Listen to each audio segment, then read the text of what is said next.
Les doy la bienvenida. Hoy vamos a leer el capítulo 4 de Mateo, el Evangelio según Mateo. Hemos estado leyendo un capítulo por semana.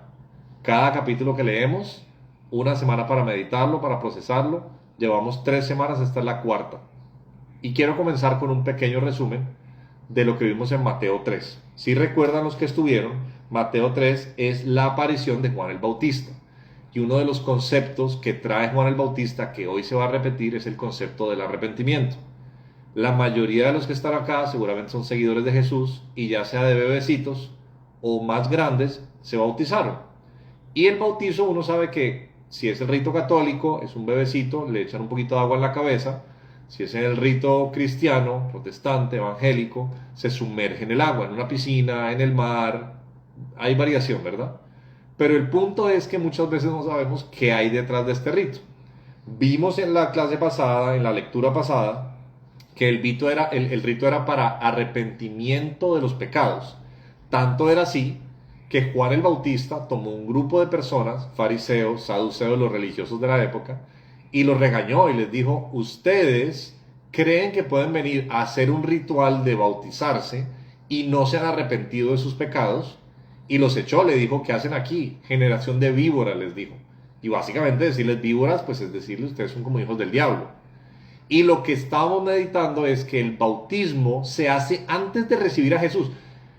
El mensaje era: ya viene Jesús, viene el gobernante de la tierra, viene el rey del mundo.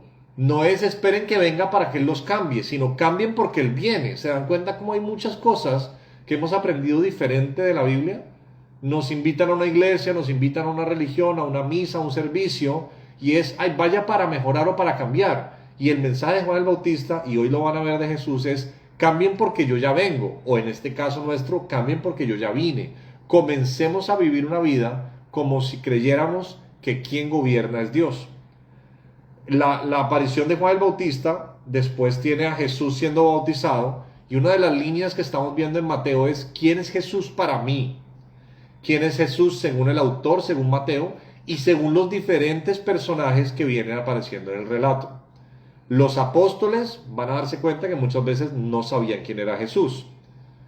Los reyes, dímelo Junior, los reyes, unos reyes de la antigüedad, unos magos que le llaman reyes magos, pero vimos que no eran reyes, vieron algo en las estrellas que les dio a entender que este era una persona que tenían que venir a adorar, que era un rey, que no era cualquier rey. Le trajeron, quién sabe desde dónde vinieron, le trajeron regalos costosísimos. Y después en el capítulo 3 aparece la voz del Padre diciendo: este es mi Hijo amado. Entonces, para unos astrólogos es el rey que tiene que ser adorado.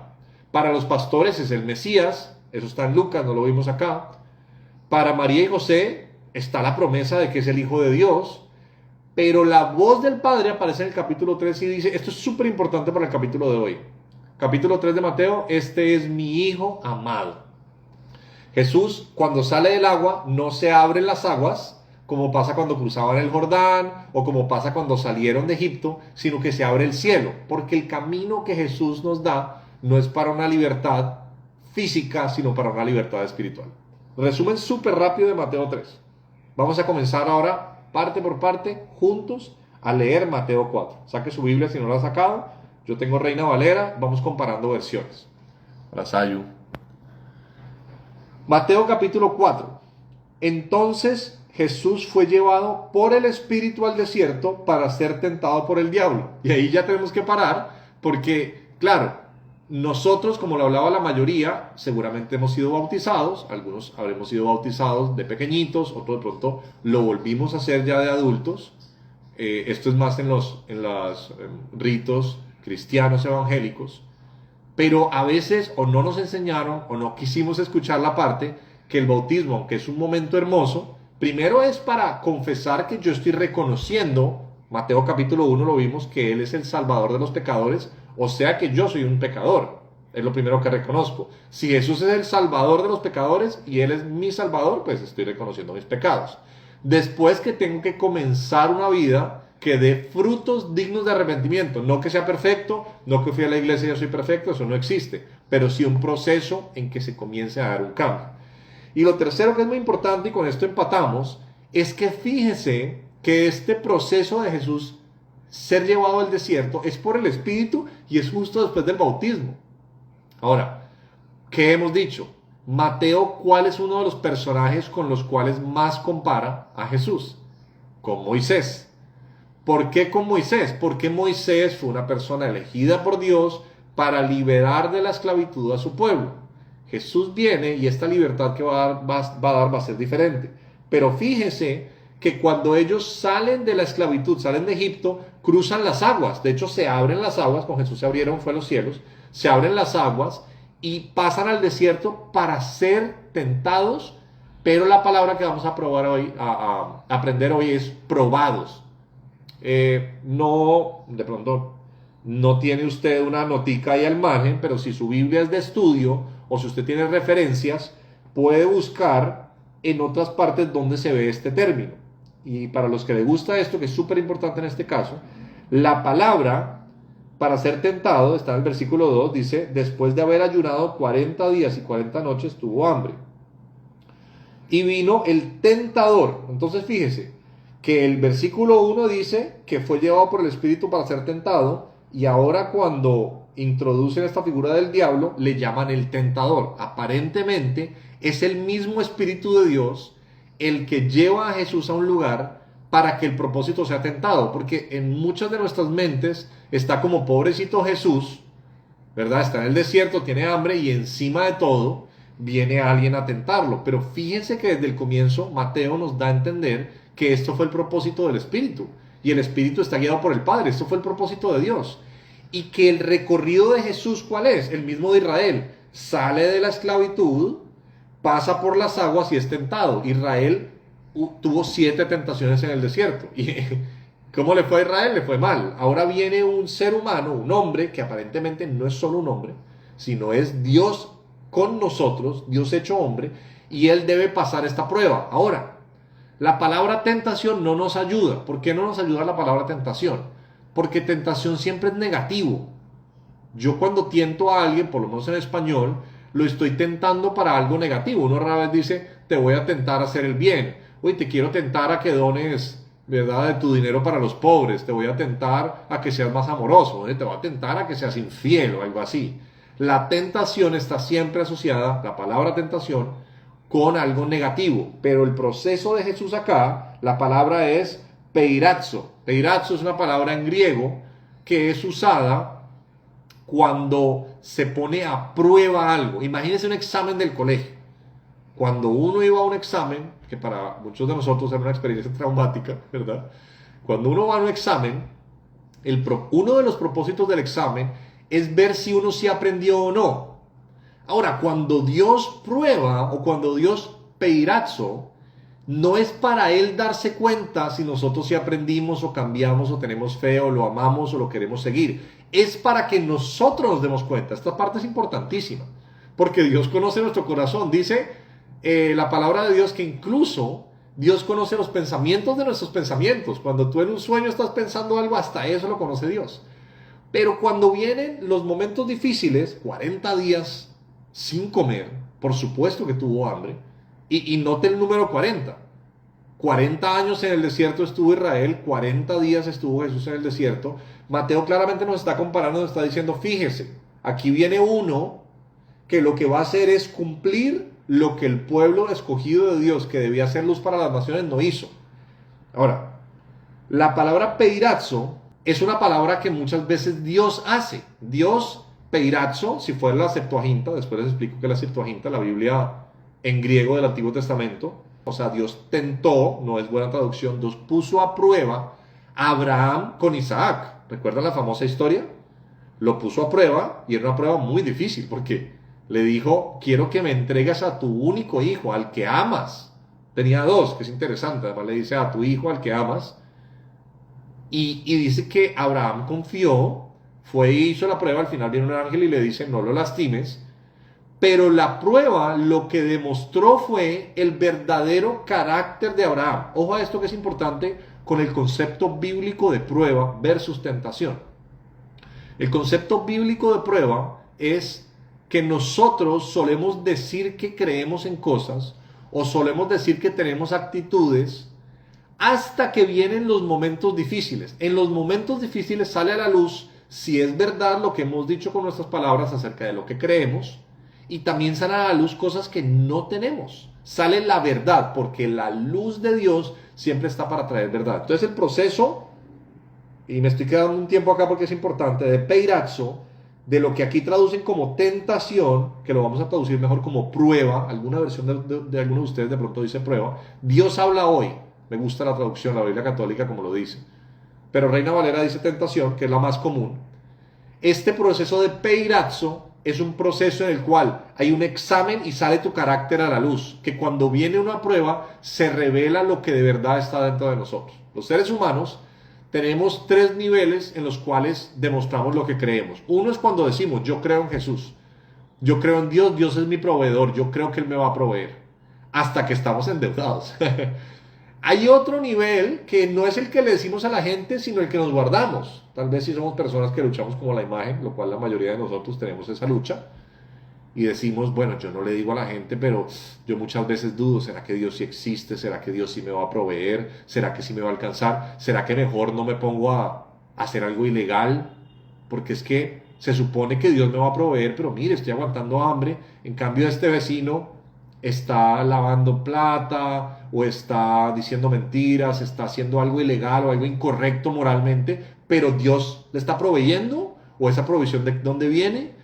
Y esa es nuestra duda, el segundo nivel que demuestran las creencias. El tercer nivel es nuestras acciones. Nuestras acciones de verdad demuestran en lo que creemos.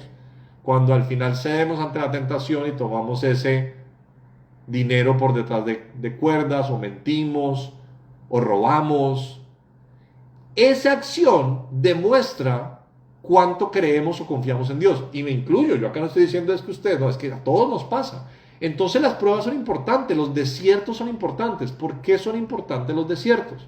Porque en los desiertos, incluso puede ser Satanás, como en este caso, que de hecho Satanás es un título, no es un nombre, es una función.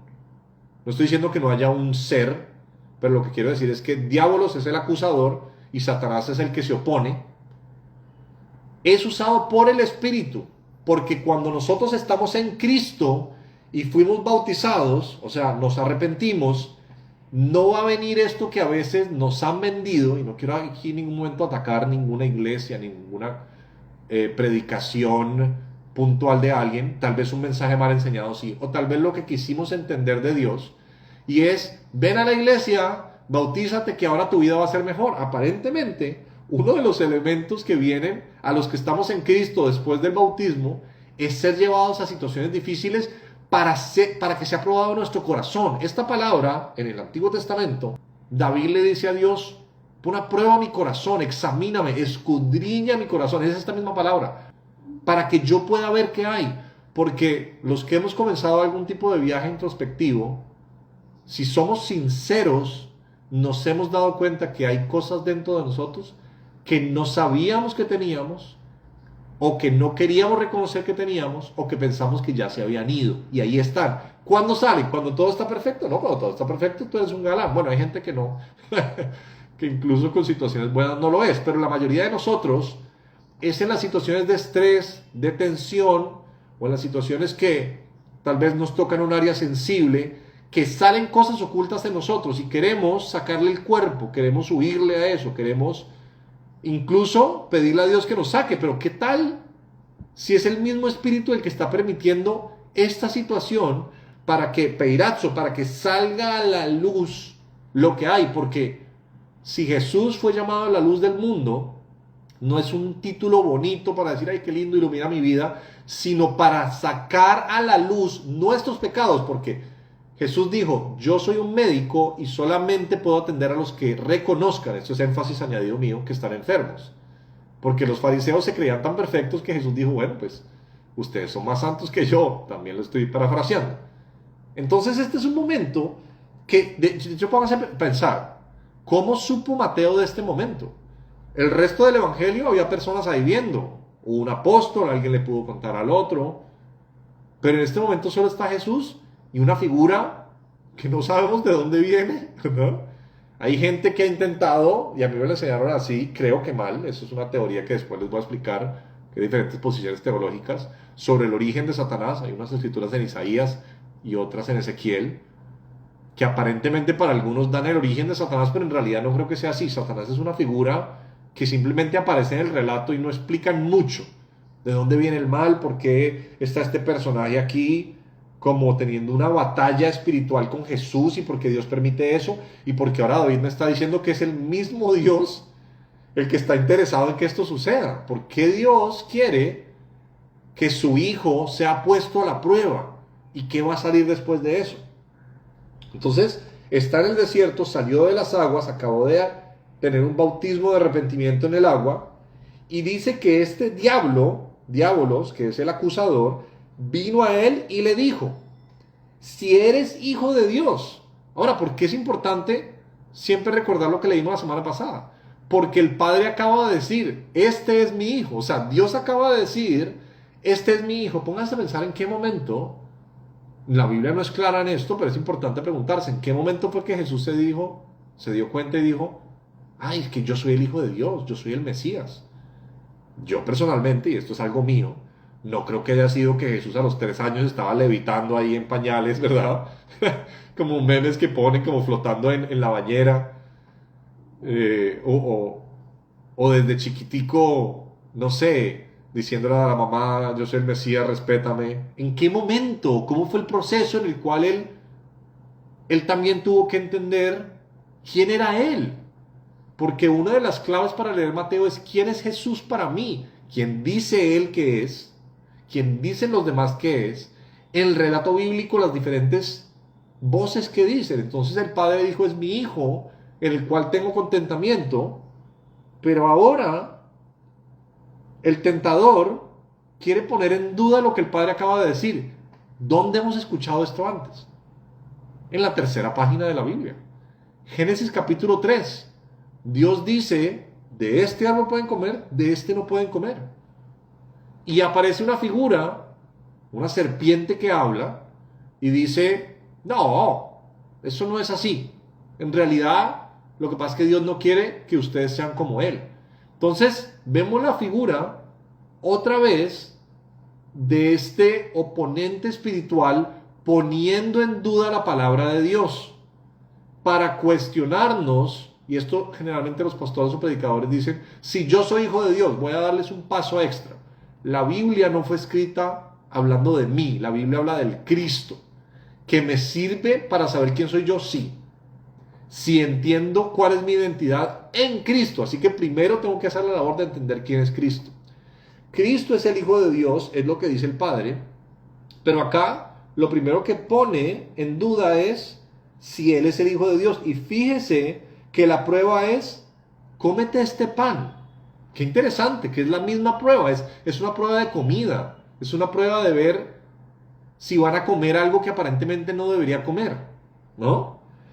Entonces dice el versículo 3, si eres hijo de Dios, di a estas piedras que se conviertan en pan.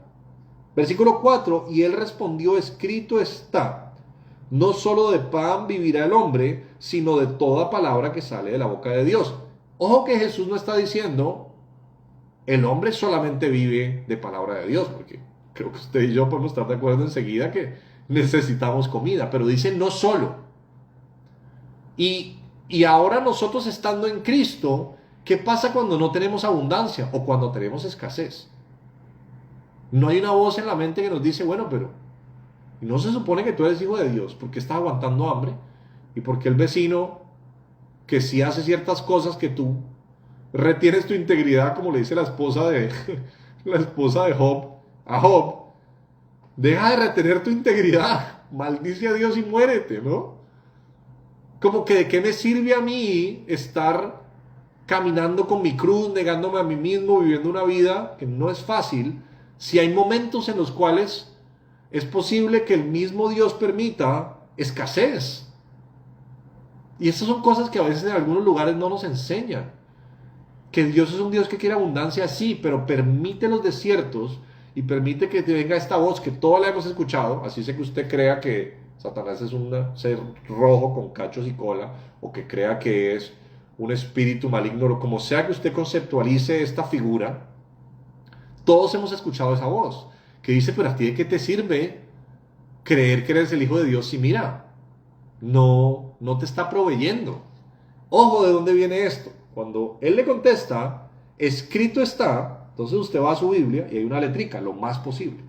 Y si usted mira esa letrica, en la mía es una B, por ejemplo, usted dice 4:4, Deuteronomio 8. Interesante, entonces yo lo tengo marcadito acá. Usted va a Deuteronomio 8. Deuteronomio 8 es muy interesante, se los voy a leer desde un poquito antes, para que vean lo que dice. Versículo 2 voy a comenzar. Está hablando Dios. Y te acordarás de todo el camino por donde te ha traído Jehová. Está hablando Moisés de parte de Dios. Está hablando Moisés al pueblo. Te acordarás de todo el camino por donde te ha traído Jehová tu Dios. Estos 40 años en el desierto. ¿Sí se dan cuenta de lo que está haciendo Jesús? Jesús está diciendo, voy a citar un pasaje no al azar. No lo que me convenga, sino yo entiendo lo que está pasando aquí. El pueblo de Israel fue tentado, fue puesto a la prueba, fue peirazo en el desierto, yo estoy siendo puesto a la prueba. El pueblo de Israel falló, yo no voy a fallar, porque escrito está. Y cita una porción, y siempre debemos entender que si se cita un versículo, hay que entender todo el concepto, en el cual Moisés le dice de parte de Dios a ellos, les dice, miren, se van a acordar de todo el camino por donde los trajo Dios. Y dice, para afligirte, para probarte. Fíjense el propósito con el cual Jehová Dios, después de haber liberado al pueblo de la esclavitud de Egipto, de mostrar tanto poder, los pudo haber metido como Aladino, ¿no? En una espada, frota la lámpara mágica, sale el genio de la botella y una espada 5 estrellas, porque son los hijos de Dios. El Hijo de Dios se merece lo mejor, ¿o no?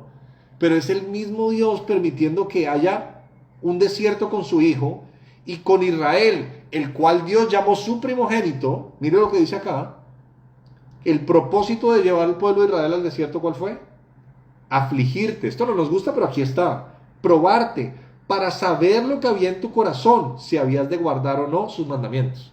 Y repito, es para que nosotros nos demos cuenta, para que las demás personas puedan ver y decir, mire esa persona, le está yendo mal, pero no aceptó ese negocio ilícito.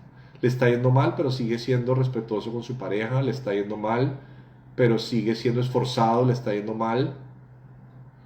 Yo quiero tener el Dios o la vida que tiene esa persona. Porque creemos que vamos a atraer a la gente cuando nos vean con un montón de dinero o fama o poder. Y sabe que muchas de esas personas que tienen tanto dinero, fama o poder son las personas más deprimidas, terminan suicidándose. Y yo no estoy diciendo que busquemos pobreza, lo que estoy diciendo es que este relato de Mateo nos está contando que tanto el pueblo de Israel como a su Hijo y ahora nosotros en Cristo, cuando decidimos tomarnos en serio esto de seguirlo, que es un bautismo de arrepentimiento más allá del ritual, Dios dice, ok, fuiste a tu iglesia, te bautizaste, vamos a ver si eso es de verdad. Y no porque Dios sea un profe que quiere corcharlo a uno, sino para que nosotros veamos si fueron solo palabras bonitas de un momento de emoción, o si yo voy a permanecerle fiel a Dios y voy a seguir creyendo que soy hijo de Dios en Cristo, incluso en los momentos en que Él permita desiertos en mi vida. Sigo en Deuteronomio 8, versículo 3. Y te afligió, te hizo tener hambre y te sustentó con maná. Entonces en el desierto se le dio maná. Pero Satanás le está diciendo, no, produce tú el mismo maná. No esperes la provisión de Dios, prodúcelo. No tomes de este fruto, toma del otro. Génesis 3. No esperes el maná, toma otra cosa. ¿Sí se dan cuenta de lo que está haciendo Jesús? ¿Por qué cita este pasaje? Porque está entendiendo que lo está viviendo. Comida que no conocías tú ni tus padres la habían conocido para hacerte saber, y ahí viene la cita, que no solo de pan vivirá el hombre, más de todo lo que sale de la boca de Jehová vivirá el hombre. Entonces Jesús citó medio versículo, en los textos originales no hay versículos, una porción, pero en realidad está trayendo a que nosotros carguemos en nuestra mente todo el pasaje. Han enseñado mal, lo digo con respeto, pero mal, aprendes de este versículo para cuando venga esa voz a tu mente, tú recites. No creo que esté mal recitar el versículo, pero más bien es meditar. A ver, no hay una promesa mentirosa de que entonces yo me bauticé, soy cristiano y ahora todo me va a salir bien. Mentira. Si te enseñaron eso en algún lugar, es mentira. Total y absoluta mentira. ¿Que Dios quiere que vivamos con más de lo suficiente? Sí, pero va a haber momentos, no dice cuándo, no dice cómo, no dice cuánto van a durar, en los que el mismo Espíritu de Dios va a permitir que haya escasez en nuestra vida emocional, escasez económica. Ponga cualquier área ahí, escasez. Para que salga a la luz. Fíjese que le dice, yo hice esto, dice literalmente, para hacerte saber, porque una cosa es la teoría, y yo me incluyo acá, porque yo predico y hablo de la Biblia, y eso es teoría, eso está bien, eso está muy bonito. Pero no crea que por yo saberme todo esto, entonces quiere decir que lo viva o lo cumpla todo. Tengo una mayor responsabilidad. No de ser perfecto, pero sí, pues, demostrar algún tipo de fruto de lo que estoy predicando y enseñando acá. Pero cuando vienen los momentos difíciles, y les soy honesto, para mí, no sé, tal vez es mi ego, sigo viendo que tengo falencias y me da una molestia. Y yo siento que en esta lectura, preparando esta clase, era el mismo Dios diciéndome, pero ¿por qué te molestas? De hecho, como dice Santiago, regocíjense porque esto va a producir algo en sus vidas, porque la prueba va a hacerte ver lo que está ahí y vas a poder pedirle a Dios que te salve de eso y reconocer, incluso delante de tus hermanos, decir, mire, ¿sabe qué? Si tengo defectos, tengo esto. Yo digo que confío en Dios, pero cuando viene la escasez ya quiero hacer algo ilegal o ya quiero tratar mal a los demás o yo soy súper querido cuando todo está bien, ¿no? Pues tan fácil así, ¿no? Entonces no es una tentación, es una prueba. Y Jesús, obviamente, Kung Fu Master de la palabra, le dice, no, Señor, yo no voy a hacer eso porque el Espíritu me está probando, yo voy a esperar la provisión de Dios. ¿Qué está demostrando? Que Él sí es el Hijo de Dios. Ser el Hijo de Dios no solamente depende de que Dios diga que yo soy el Hijo de Dios, sino que yo con mis acciones demuestre que creo tanto que soy el Hijo de Dios, que aún así las cosas no están saliendo como yo esperaría, yo espero y no cedo a mis principios y mis valores. Continuamos. Entonces, el diablo le llevó, versículo 5, volví a Mateo 4, a la santa ciudad y lo puso sobre el pináculo del templo. Ahora algunos se imaginarán como una película, no sé, así como volando, como esta del fantasma de la Navidad que lo lleva a lugares, puede ser un poquito más así. O de pronto algunos pensarán que Jesús caminó pues hasta el santo templo y había como una gárgola ahí al lado, o una figura encapuchada, o un ser invisible y estaban hablando, no. Esto lo más probable cae en la categoría de lo que los autores bíblicos denominan una visión. Es muy común en la Biblia, Antiguo y Nuevo Testamento. Una visión es un estado alterado de conciencia en el cual esto no tuvo que ser que físicamente Jesús haya ido a la parte más alta del templo en Jerusalén, sino que el templo simboliza para la cultura judía el lugar donde Dios está, el lugar máximo del poder de Dios. Entonces lo pone en la parte más alta y vuelve y le dice, insiste. Fíjense que esta es una característica importante del enemigo, insiste. Ah, bueno, si eres hijo de Dios, échate abajo, porque escrito está, cambio de táctica. ¿Me citas Biblia? Yo también cito Biblia. Por ahí en la imagen que puse para promocionar este en vivo, puse una frase que dice, el enemigo también cita las escrituras. Qué interesante que el enemigo es muy astuto en tomar verdades y torcerlas un poquito. Pedro dice en una de sus cartas, el apóstol Pedro, que los que no son enseñados en la palabra, los indoctos, o los inconstantes, muchas veces toman las escrituras y las tuercen para su propia perdición. Que a mí no se me ocurrió hacer este canal porque aquí no tengo nada mejor que hacer, o porque quiero mostrarle a la gente, oh, cuánta Biblia sé. Bueno, de pronto eso a veces sí pasa por mi mente, porque una de mis luchas es esa, como el tema de cuál es mi valor. Pero hay una parte genuina en mí en la que dice, a mí me ha servido aprender bien la Biblia. A mí me ha servido que me enseñe la Biblia en contexto y sin querer venderme o un programa de hacer discípulos o sin querer venderme que sea millonario o una prosperidad falsa, sino el Evangelio como es, con lo que nos gusta y lo que no nos gusta. Y poder decir, hay algo dentro de mí, hay algo en mi interior que siempre va a querer que la Biblia diga lo que yo quiero que diga, que las escrituras digan, ah, no, sí, mira, el enemigo va a usar versículos bíblicos para torcerlo. Y fíjese cómo lo hace. Fíjese cómo lo hace. Llega y dice, Y acá es la parte en que el enemigo cita la Biblia. A sus ángeles mandará acerca de ti, y en sus manos te sostendrá para que no tropieces con tu pie en piedra. Entonces usted llega y se va a la letrica que está ahí. Y la letrica que está ahí dice Salmo 91, que es chistoso porque el Salmo 91 es el que, eso, no sé si es de todas partes de Latinoamérica, pero en Colombia es muy común. Muchas personas lo que hacen es que tienen la Biblia en su sala abierta en el Salmo 91. Entonces la Biblia, teniendo tanta sabiduría y poder para guiarnos a ser transformados a la imagen de Dios, nos han enseñado a póngala abierta en la sala. Y no quiero ridiculizar a nadie, ni ofender a nadie, pero la Biblia abierta en la sala no sirve de nada. Pero el Salmo 91, el enemigo quiso usarlo, una oración, no se sabe quién es el autor, una oración de confianza, si usted la lee, de una persona que está diciendo, Dios es mi refugio, Dios es mi amparo, Dios me cubre con sus alas, y Dios me guarda y me protege, la saca de contexto para decir, si tú eres el Hijo de Dios no te va a pasar nada malo. Demuéstranos y demuéstrate a ti mismo, porque si tú eres el Hijo de Dios, pues ponlo a la prueba, ¿no? Si tú te tiras, estás en el templo, Dios está aquí, te tiene que rescatar. ¿No les suena esa fórmula muy común a la religión que hemos hecho hoy en día? Ven a la iglesia, las cosas te están saliendo mal, recita este versículo, ora hasta que Dios te conteste, ayuna hasta que... Y torcemos sutilmente cosas como, hay que orarle al Padre, hay que orarle, hay que pedirle. Claro que sí. Hay principios espirituales en los cuales yo puedo poner a mi favor las circunstancias, pedir por otros, sí. Pero, ¿qué tal en el momento en el cual esta circunstancia difícil me falte discernimiento y en realidad sea el mismo espíritu el que está permitiendo un momento de escasez?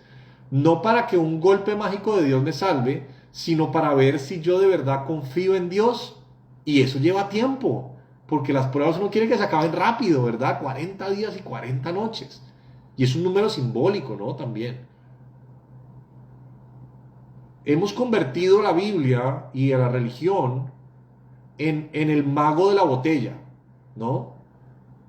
¿Tienes este problema? Recita este versículo. No importa cuál es el contexto, recítalo.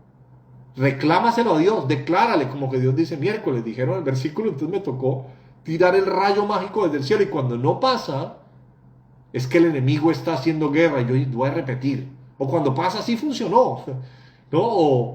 O esta religión no me funcionó, o esto es una mentira, o Dios me había prometido. ¿Dios qué prometió? Dios aparentemente, aunque este salmo sí está hablando de una persona que cree que Dios en muchos momentos nos va a proteger, hay momentos en los cuales Dios va a permitir momentos difíciles, nos va a sustentar, pero esos momentos de escasez y de aflicción van a traer algo que la abundancia no trae, ¿sabes? Porque la vida de placer y de abundancia no nos permite muchas veces ver las cosas oscuras que hay en nuestro corazón. Y eso es muy valioso. Entonces, Jesús, me citaste la Biblia, yo te cito la Biblia. Abusa de tu poder para volver esto pan. No, entonces abusa de la Escritura. Usa la Escritura para que a tu acomodo pase y Dios haga lo que tú quieres que haga. Dios no es nuestro mandadero. Que yo le puedo pedir un montón de cosas, y le puedo incluso en humildad decir, Señor, no sé si estoy pidiendo mal, no sé si estoy pidiendo desde la codicia, porque no es fácil saberlo a veces. Quiero esto, pienso esto, y viene la famosa frase de Jesús, no, pero sea tu voluntad. Y si esto es un desierto, entonces ayuda a mi poca fe, quiero permanecer fiel. Pero que por lo menos sepamos que estos momentos existen. Y que no son que el enemigo vino y Satanás entonces es el enemigo. Si Dios le permitió, es más, Dios le dijo, vaya Satanás, léase Job, vaya, póngalo a prueba. Y va a ver que mi hijo va a soportar la prueba. Es todo el tema principal de Job. Entonces, ¿Jesús qué hace?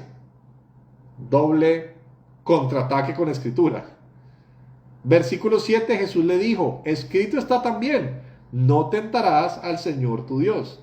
Entonces usted va a su letrica, la mía es una E, 4.7, y acá dice que el 4.7 es Deuteronomio 6.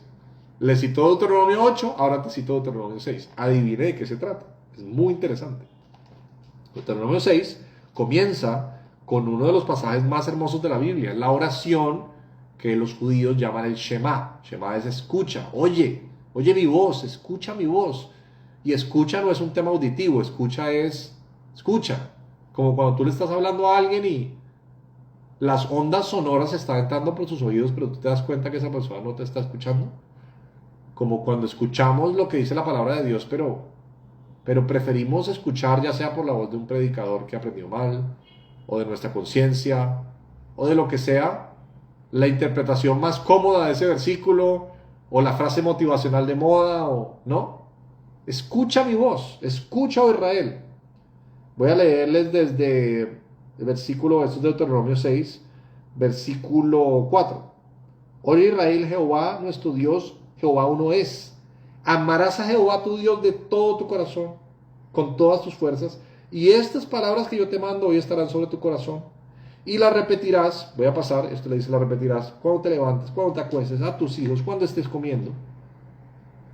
Y aquí viene la parte, si usted se adelanta, y es importante esa parte de escuchar, el versículo 16. Entonces dice, desde el 14, no vas a andar en pos de dioses ajenos. ¿Sabe que la Biblia no ignora que hay otros dioses? Lo que llama el Nuevo Testamento principados y potestades, Pablo, o diablo o acusador, el Antiguo Testamento lo llama dioses con D minúscula. Que Dios, Jehová, está por encima de todos, es más poderoso. Pero que hay seres espirituales, los hay. O eso es lo que enseña el concepto bíblico. Entonces no vas a andar en pos de otros dioses, porque el Dios celoso, Jehová tu Dios, está en medio de ti. Versículo 16. No tentarás a Jehová vuestro Dios como lo tentaste en Masá. Entonces, este pasaje de Jesús en el desierto es mal enseñado. Se cree que Jesús le estaba diciendo a Satanás, no tentarás al Señor tu Dios. O sea, le estaba diciendo, yo soy Dios, no me tientes. Ahora, Jesús en otras ocasiones sí dice que Él es Dios, especialmente cuando decía yo soy. Es decir, yo soy es el nombre de Dios. En esta ocasión no está diciendo eso, está diciendo, yo no me voy a tirar de acá porque eso sería tentar a Dios. Porque el Padre es Dios, yo no lo voy a tentar. Porque en Masá, otra vez el pueblo de Israel tentó a Dios y mire cómo les fue, no entraron a la tierra prometida. El único hombre elegido por Dios que hizo bien el proceso de ser tentado y nos abrió el camino para que en Cristo nosotros podamos entrar también, pasó la prueba número 2, 1 y 2. Ahora, ¿qué viene en la tercera? Otra vez, versículo 8. Le llevó el diablo a un monte muy alto y le mostró todos los reinos del mundo y la gloria de ellos. Lo mismo, otra vez, no es una montaña alta. De hecho, Jerusalén, toda esa zona es súper plana, las montañas no son muy altas. Y por muy alta que sea una montaña, que usted se suba al Everest, usted lo que va a ver es un poco de montañas alrededor, no va a haber ningún reino. Es algo metafórico, es algo simbólico, es esta escena de Satanás mostrándote qué es lo que siempre deseamos los hombres en nuestra carne: dinero, pasión, poder, fama, qué sé yo. Y que son tentaciones que, aunque son repetitivas, a todos nos mueven el piso. Entonces le ofreció todo. Y cambia la táctica, ¿sabes? Lo lleva, le muestra, dice que le mostró la gloria de ellos. Versículo 9 le dijo, todo esto te daré si postrado me adorares. Entonces Jesús le dijo, vete, Satanás. Qué interesante. Como que Jesús podía darle por terminado al momento de la tentación. ¿Qué sucedió aquí? Tiene una respuesta un poco más visceral, ¿no? ¿Será que nos está dando un manual de cómo hacer guerra espiritual? Y para echar fuera demonios, vete en nombre de Jesús. ¿O será que esto que dijo Satanás, que dijo el diablo, llegó a un punto en el cual tocó el corazón de lo que el enemigo quiere hacer con nosotros para que, no con nuestras palabras, sino con nuestras acciones, neguemos que estamos en Cristo? Porque el Hijo de Dios es Cristo. Yo soy hijo de Dios si estoy en Cristo. Eso es súper importante entenderlo. Esa es la teología de Pablo cuando habla de estar en Cristo. Entonces, ¿cuál fue otra ocasión en la cual Jesús dijo estas mismas palabras exacticas? Ponga su dedo ahí y acompáñeme a la mitad del libro de Mateo. Mateo capítulo 16, así se lee la Biblia. Mateo capítulo 16, Jesús le dice a los discípulos, ¿quiénes dicen las personas que soy yo? Esto es desde el versículo 13. ¿Quién dice los hombres que es el Hijo del Hombre? Esto es Mateo 16, 13. Entonces dijeron Juan el Bautista, otros dicen que eres Elías, otros dicen que eres Jeremías o alguno de los profetas. Y después les dijo, ¿y vosotros quién decís que soy yo? Fíjense, si se dan cuenta, el hilo narrativo de Mateo, primero para unos astrólogos es el rey que hay que adorar, después para el Padre es su Hijo, después para Satanás como que lo pone en duda, y ahora a Jesús le interesa saber qué piensan ellos acerca de quién es Él. Es como una pregunta a nosotros hoy en día, ¿no? ¿Quién es Jesús para mí? Hay gente que contesta, Jesús es amor. Hay gente que dice, no, un profeta muy bonito. Hay otros que dicen, no, es el Hijo de Dios. Hay otros que dicen que es el Cristo.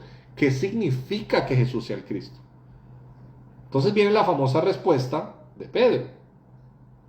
¿Ustedes quién dicen que soy yo? Versículo 15. Respondiendo Simón Pedro, la otra mano, yo me la sé, ya se me la sé. Por lo menos, Pedro es el reflejo del típico cristiano, o de los típicos cristianos que conocemos la teoría, pero no entendemos qué implicaciones tiene esto.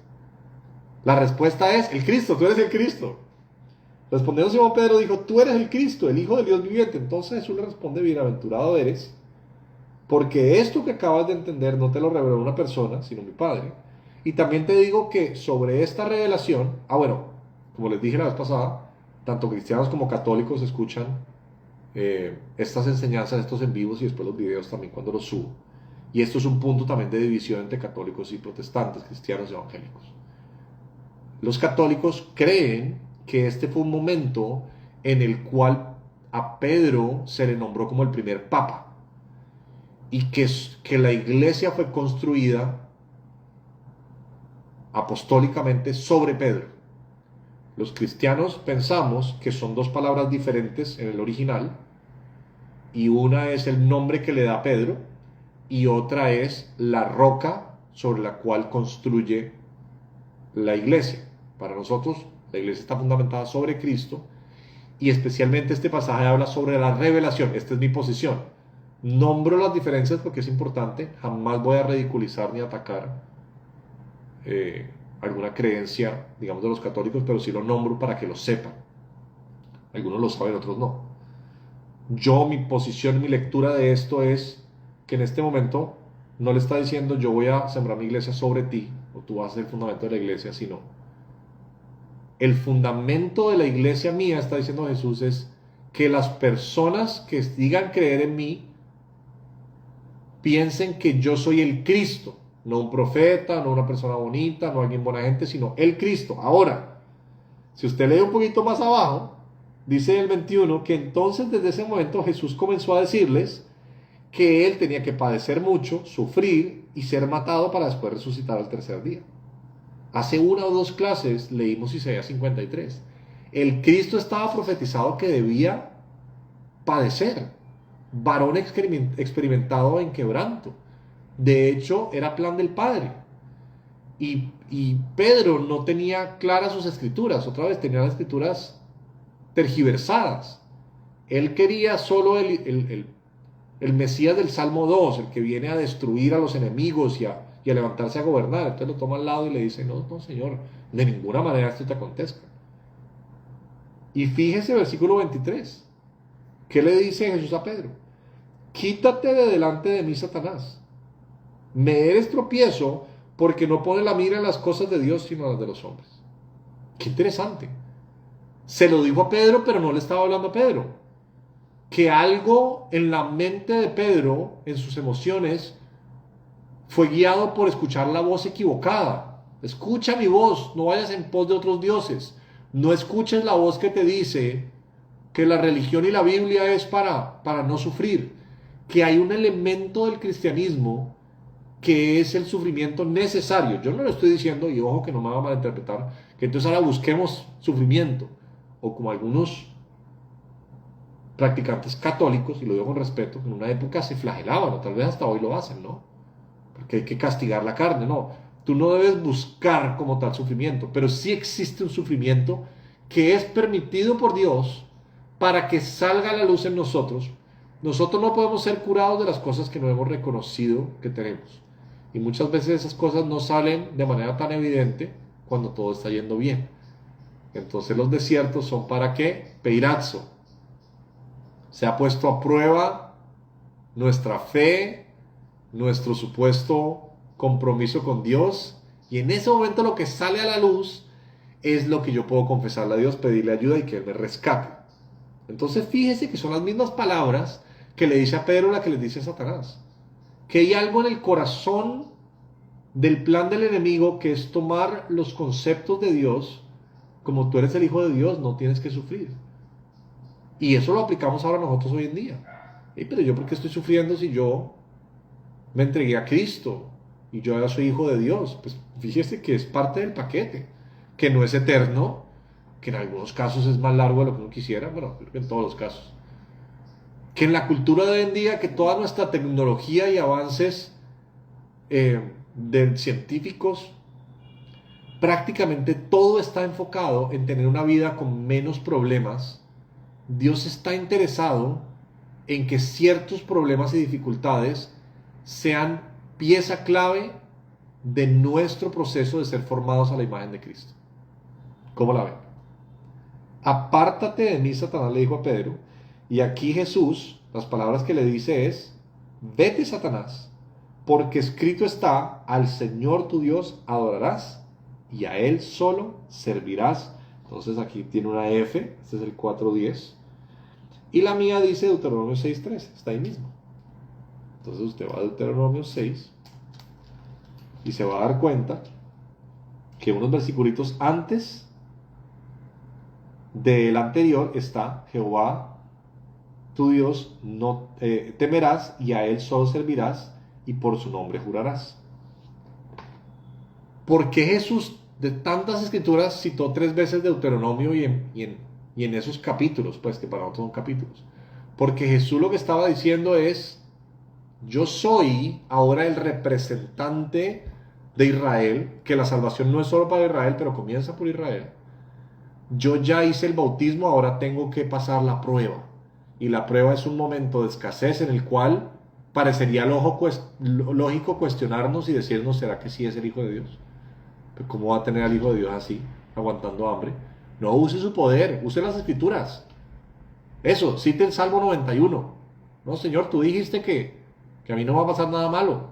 Nada más yo tengo la Biblia abierta en la sala, o yo recité este versículo, o si yo soy tu hijo, se supone que no tengo que sufrir. Y después viene, aquí es donde entra una lectura sana de la Biblia y decir: Dios permite, y esto es con todos nosotros, creyentes, no creyentes, Dios permite que haya momentos difíciles en nuestra vida, no porque sea un Dios malo, sino porque quiere que salga a la luz las cosas que no están bien en nosotros, para que las reconozcamos, pidamos perdón y ayuda, y ahí comencemos a ser sanados. Y dice el versículo 11: y el diablo entonces le dejó, y aquí vinieron ángeles y le servían. Jesús le tuvo que haber contado esto a los discípulos, porque no había nadie más ahí. Jesús quiso contarle esto a sus discípulos porque aparentemente es algo fundamental para entender nuestros procesos como seguidores de Jesús estando en Cristo. Ahí seguramente a usted le sale un subtítulo. Esto no está en el original, pero aquí como que cambia el tema, es otro movimiento.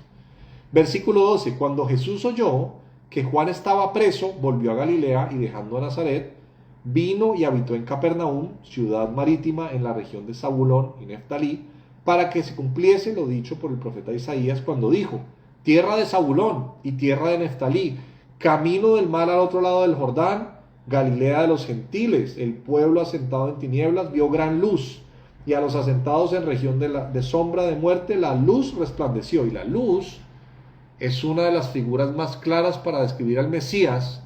¿Por qué? Por lo que acaba de suceder, porque cuando el Mesías viene a nuestras vidas, la luz no siempre es una sensación bonita en nuestro pecho cuando oramos. La luz es circunstancias difíciles y un diagnóstico de Jesús. ¿Sabías tú que Jesús nunca le dijo a nadie te amo? No estoy diciendo que esté mal, bueno, no, replanteo. ¿Sabías tú que en ninguna de las partes de la Biblia Jesús aparece diciendo a alguien te amo? que lo dijo. A mí me gustaría creer que sí, es muy probable. Pero Dios hecho hombre, o sea, el amor hecho persona, no hay ni un solo versículo que diga. Lo más cercano que tenemos es al joven rico, dice que mirándolo lo amó.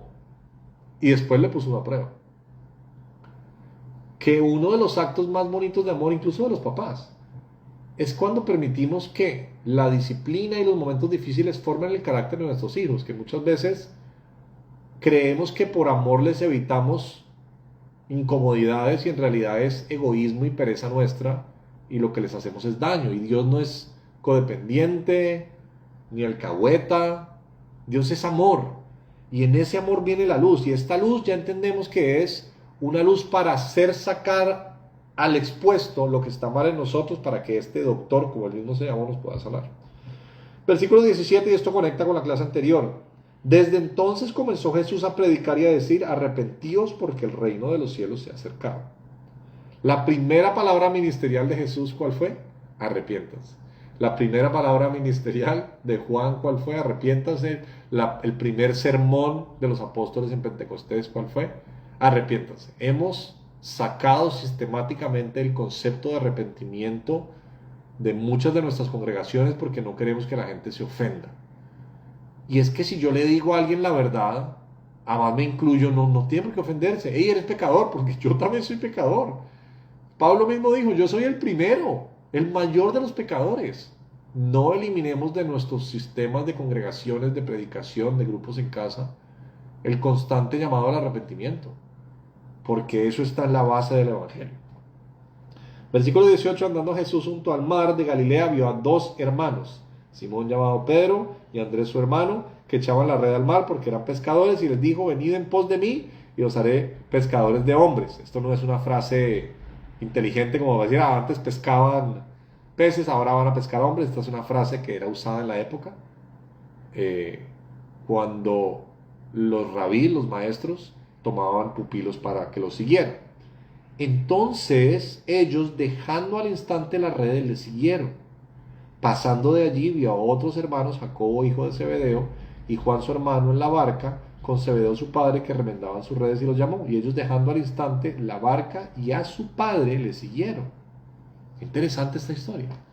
¿Por qué como tan cortico? Porque viene la figura que es el Cristo y lo que hace es que le dice a dos parejas, dos vinas, dos grupos de hermanos, que lo sigan, y enfatiza en ambos casos que ellos dejaron sus redes, dejaron a su padre, dejaron su modo de sustento de vida. Porque Pablo, y esto queda en la grabación para después porque alguno va a quedar con la cabeza inflada, Pablo, cuando está hablando en Efesios 5 acerca de, por tanto, dejará el hombre a su padre y a su madre y se unirá a su mujer y serán una sola carne, Pablo dice, grande es este misterio, pero yo estoy hablando de Cristo y la iglesia. Pablo entiende que en Génesis 2, cuando el hombre se unió por primera vez a la mujer, y así como a Abraham Dios le dijo, deja tu parentela y ve a un lugar que yo te voy a mostrar, constantemente Dios quiere que nosotros dejemos cosas atrás para poder unirnos a Él. Mateo, de una manera genial, nos está citando Génesis 2, nos está citando Génesis 12. Pablo después, cuando escribe Efesios, está conectando esto con Mateo. Todo está conectado y lo que nos está diciendo es, Cristo no funciona en el mundo sin su iglesia y no existe iglesia sin Cristo. Y para nosotros unirnos a nuestra esposa, dejamos a nuestros padres. Eso es una práctica sana, ¿no? Pero más allá de eso, para unirnos a Cristo hay muchas cosas que vamos a tener que dejar atrás. Mal interpretado, esta frase fue usada para que muchos ministros dejaran sus trabajos y se dedicaran de tiempo completo, Dios mío, perdónanos, pasando hambre ellos y su familia, pensando que esto era una invitación, que la única manera de seguir a Jesús es dejar tirado el trabajo. No, esto es una figura literaria con la cual Mateo está conectando este pasaje con otros pasajes, que cuando alguien se une a Cristo hay cosas que deja atrás. En algunos casos puede ser dejar un empleo, pero yo perfectamente puedo seguir en mi empleo y ser un seguidor de Jesús. Seguir a Jesús no es ser un misionero que se va al África y es pobre porque me tocó dejarlo todo porque la Biblia dice. ¿Sí ve lo importante de estas herramientas? Después les expando este tema. Y recorrió Jesús toda Galilea, versículo 23, enseñando en las sinagogas de ellos, predicando el evangelio del reino y sanando toda enfermedad y toda dolencia en el pueblo. Y se difundió su fama por toda Siria y le trajeron todos los que tenían dolencias, los afligidos por diversas enfermedades y tormentos, los endemoniados, lunáticos y paralíticos, y los sanó. Fíjense que hasta lunáticos hay acá, enfermedades mentales. Versículo 25, y le siguió mucha gente de Galilea, de Decápolis, de Jerusalén, de Judea y del otro lado del Jordán. Comenzaron a venir los gentiles, incluso antes de tiempo, comillas, al Cristo. ¿Qué nos está diciendo Mateo? Este es el Cristo, el que va a traer salvación a los judíos, va a pasar las pruebas que el pueblo judío no pudo pasar, y su herramienta para traer esa libertad no es un ejército, sino es la luz, es la verdad. Juan 8 les dice: la verdad los hará libres. La verdad no es creer en Jesús. La verdad es que cuando las circunstancias que Dios permite sacan a luz las cosas feas en ti y en mí, que nos molestan tanto por nuestra imagen, tú puedas decir: tengo un problema de ira, tengo un problema de orgullo, tengo un problema de imagen, tengo un problema de cómo trato a mis hijos, a mi pareja. Señor, ten misericordia de mí. Esto no se va a resolver citando un versículo mágico para que las cosas cambien, sino con un proceso de ser discipulado. Gracias, Señor, por este desierto y por este momento difícil, porque tú eres la luz que alumbra mi vida. Señoras y señores, Mateo capítulo 4. Padre, gracias por tu palabra, gracias porque hoy nos recuerdas que no todo en la vida va a ser sufrimiento, pero va a haber momentos en que tú vas a permitir que nosotros seamos afligidos. Va a haber momentos en que tú vas a permitir, darnos sabiduría para saber cuándo de pronto un momento difícil es pues algo que yo me inventé por mis consecuencias o por mis actos, pero otros momentos tal vez yo no esté reprendiendo al diablo o que nos perdamos de la oportunidad de decir: Señor, aunque no me gusta, y hablo por mí, no me gusta cuando los momentos difíciles otra vez sacan mis falencias, gracias porque puedo reconocer que soy un pecador, que soy una persona débil de carácter, y solo los que reconocemos nuestras faltas comenzamos el proceso del cual Dios nos sana, si no nos volvemos fariseos, al cual llegamos donde el doctor y le decimos: no, yo estoy perfecto. Entonces el doctor dice: siguiente, yo vengo a sanar a los enfermos. Y que va a haber mucha tentación a hacer las cosas por fuera del orden de Dios, ¿sabes? A tomar ese fruto que no es para mí, a tomar ese negocio que no es para mí, a dejar de esperar provisión de Dios. No quiero decir que tenga que venir pan del cielo, pero a torcer nuestros principios. Eso nos va a sacar a la luz y nos va a demostrar, y hablo de mí, que muchas veces, aunque decimos confiar en Dios, no confiamos en Dios, y que creemos que como somos hijos de Dios por estar en Cristo, entonces todo tiene que salir bien. No es así siempre.